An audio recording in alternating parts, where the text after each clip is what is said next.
So let's understand how to prepare a trial balance today.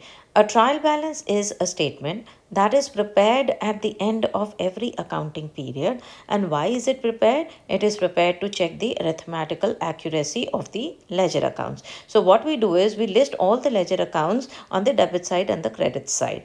Now, for example, this is how you need to understand. Suppose this is a trial balance. So at the left side and the right side.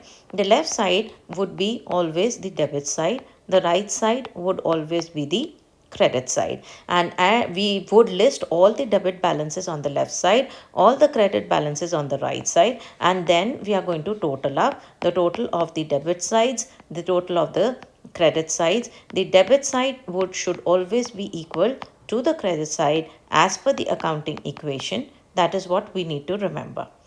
Now, what do I mean by the debit balances and the credit balances of the accounts? Now, the debit balances of the accounts is when the debit side in a ledger account is more than the credit side, then we say that it is a debit balance.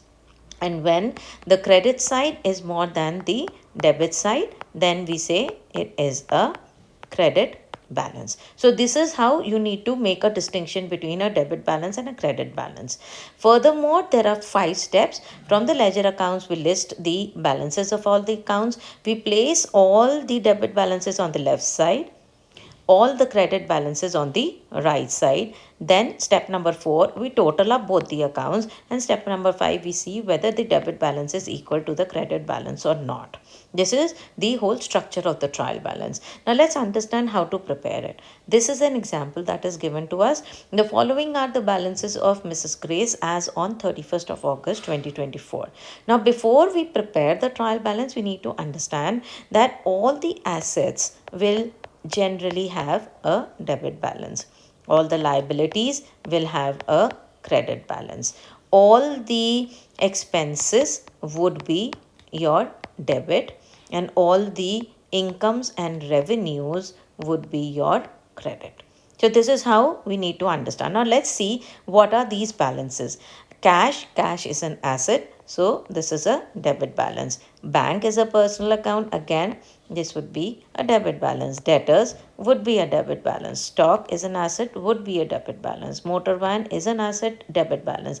Purchases is an expense and therefore debit balance. Wages is an expense, is a debit balance. Rent is an expense, so debit. Carriage inwards, again expense, is debit. Drawings is to be deducted from the amount of the capital, so it reduces my my capital and therefore needs to be debited. Return inwards reduces my sales and therefore it would be debited. Creditors is a liability, this would be credited. Capital is a liability, it would be credited. Sales is a revenue, it would be credited. And return outwards would also be credited. Now if we look here, cash is debited, the bank is debited, debtors is debited. All the debit balances are coming on the left side, and all the credit balances, that is the 4 credit balances, are coming on the right hand side. So step number 1, we see what these balances are, identify the debit balances and the credit balances. Step 2, we transfer all the debit balances. Step 3, we transfer all the credit balances. Step 4, we total them up and see, total up both the columns. And step 5, we see whether these both columns are equal or not, and in this case they are equal. It is 3,40,000, it is 3,40,000. And since the total debit equals to the total credit, that is 3,40,000, the trial balance is considered to be balance. Now for more such information, please subscribe to my channel.